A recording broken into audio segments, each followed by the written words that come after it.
Hey guys, this is Joe B. Get this new chess game started. It's a Jumble number 6. Chess.com. 3 minutes, 2-second blitz to start the Jumble. And what the Jumble is just a bunch of random chess things. That's why it's called the Jumble. I have no faith in what White's doing here.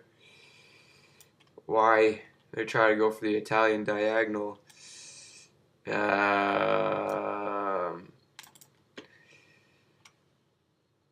play the French.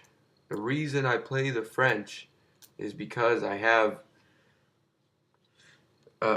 hatred for people attacking the f7 square. Alright, so if they're attacking the f7 square with their bishop, I have an opening designed against that called the French. I mean, I didn't make it up, but no one plays it like me. So, yeah, in my opinion, they have gone against my strongest point, so I don't want to sound cocky or whatever, but I don't think that there's much here for them, but we'll see what scheme they have. The d3 pawn instead of d4 does have its venoms, yes. So they'll probably play bishop e3 now. So now what the bishop is doing now, I can't say except dropping off. I'm going to be gone. King f7. This is called the foxhole variation of the French exchange. And I know the territory really well. They're going to be lost in the woods here. No question about it. I encourage them to create a weakness there. See, there is one downside to this, which is that I could lose my bishop for a knight if they play knight h4. But I already got theirs, so it ain't too bad. And I can take that whenever I want to, or leave the knight to its devices. I'm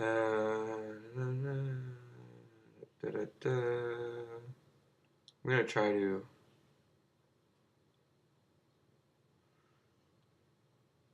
simulate a attack. It isn't a real attack. Doing it to wait for them to move, so to speak. Waiting move, they call it. I'm not really out of energy for an attack here. I can still attack this wherever I want, and I'm not afraid of any knight to f5. That square is covered, so I'm going to create a threat of a4, and the only thing they can do is try to bust the braces at d5, which I don't think. So now I snap, and then I play this. See, I don't think that there's a thing to complain about in this position. You know, it's a good position, and I don't know if they have a desire to try to prove an advantage. I hope that they're on their back foot right now. They have an isolated d-pawn. I have the bishop pair. I can, when I want to, play h5, which might be happening right now.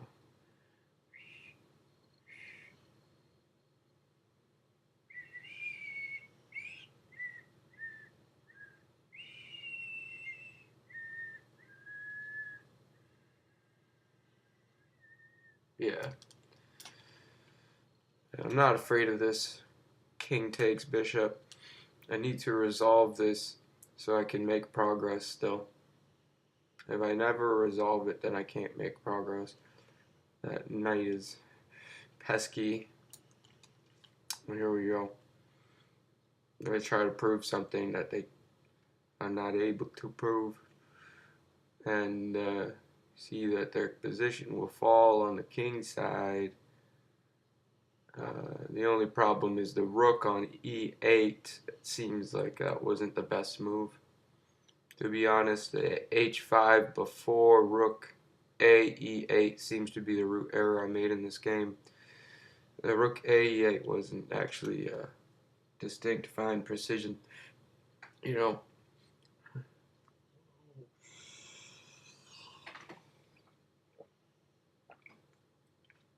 what did they do? Well, take. Now they have to make a decision about how to defend their position.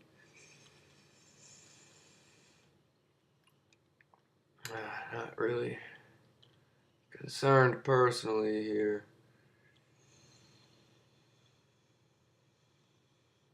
The reason being is that the g4 pawn can be weak, and this is no joke. Yeah. Now I need to take, and then suppose I attack g4 too early, get a tempo double up. I have to kind of do it because I'm down time, but rook e8 was an error because I could have done this a move before and then doubled the rooks up. So what you're seeing right now is a game that is a result of an error.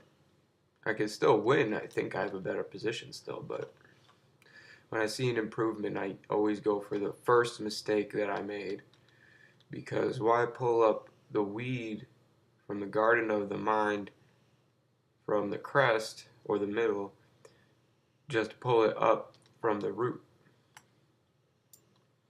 Admit to yourself where the mistake is, and then go. You know, what's the problem? Alright, so here there has been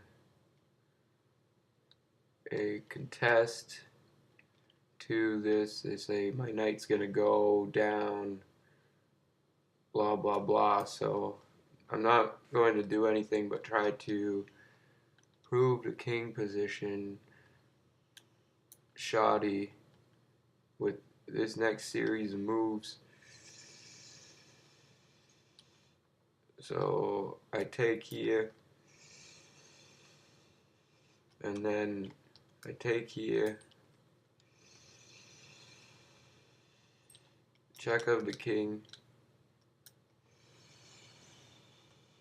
and then since my pawn needs a cover, I can either cover it like this or another way, but I don't have enough time to see exactly what's going on. Anyways, I know I made a mistake. I'm not trying to front, so I don't care that I just lost. Not trying to front, but at least I know exactly what a root error is. Let me show you. Because I'm honest, you know, I don't care. Oh, he lost the game. Ah, destroy the world. No. I'm gonna be honest. You see, in this jumble, exactly the point where I faltered.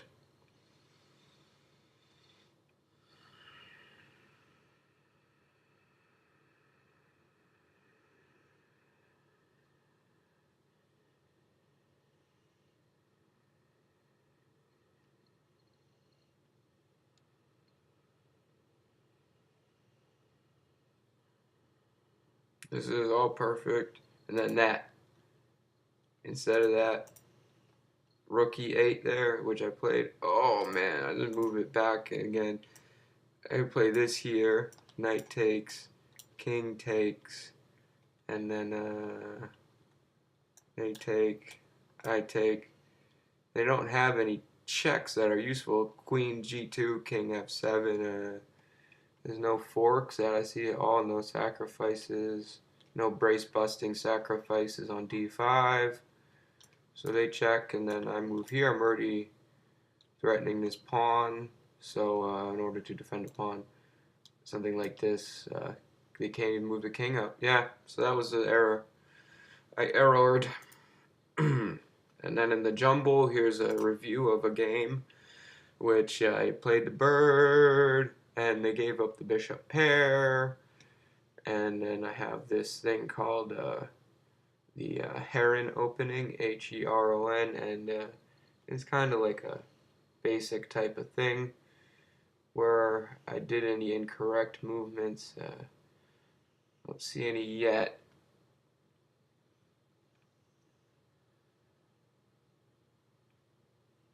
Is this attack worth it?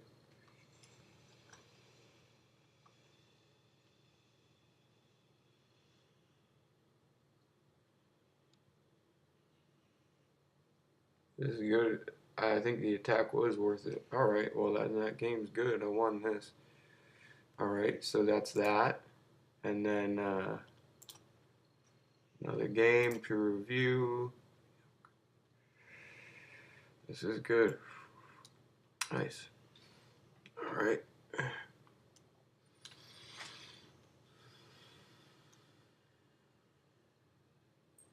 See, this game, this is strange.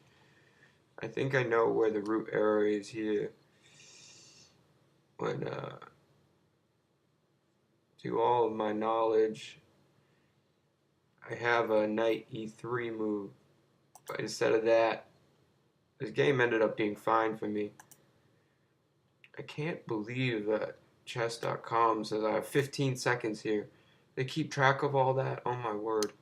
So, what I'm trying to show everyone is instead of the move that I played, knight e3, hitting the queen forces the queen to c6 because there's two attacking pieces on the d5 pawn. Actually, there's two defenders, but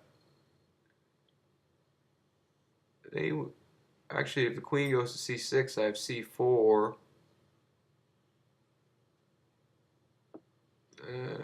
This is really complicated. I'm pretty sure knight e3 though, and then if the queen goes to c7, I have to do something like protecting my bishop, which is in pre. So possibly knight e3 wasn't the best. I played this, and I'm trying to figure out why they won this game. It seems fine. So maybe knight e3 isn't a root error, but I know knight g3 here is good. And I have 5 seconds here. But something to play, man.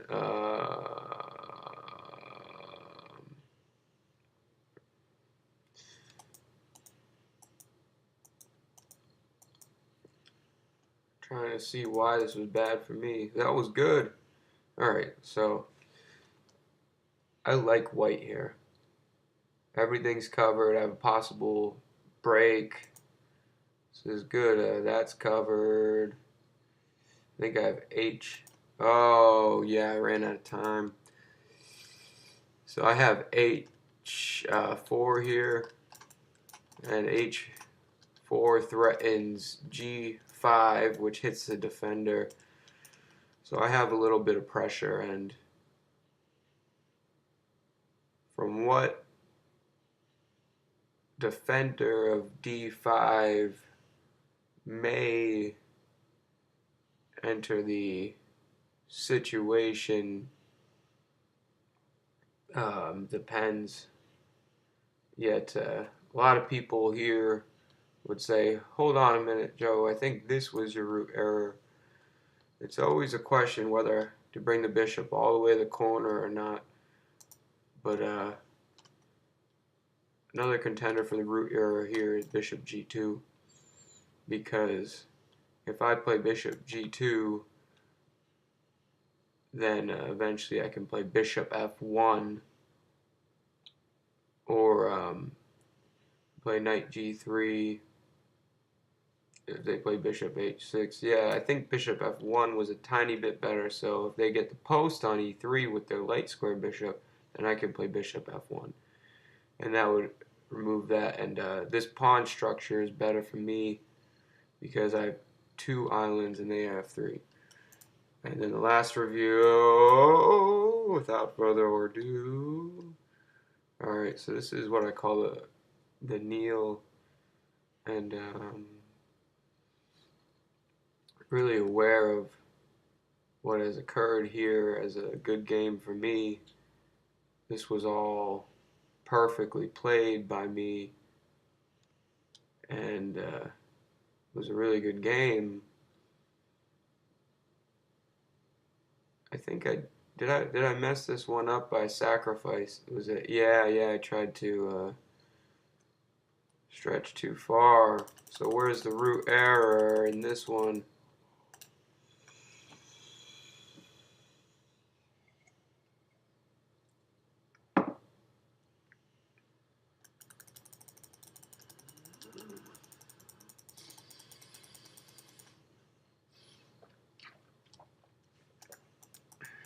And knight g3, I mean, I don't know why. Maybe a little bit too ridiculous. Why not just take it, queen takes, g3, and I can always cover all the penetration squares for the queen. I think knight snaps would have been better. Thank you for watching, and from all that, you can see that I have a very, very good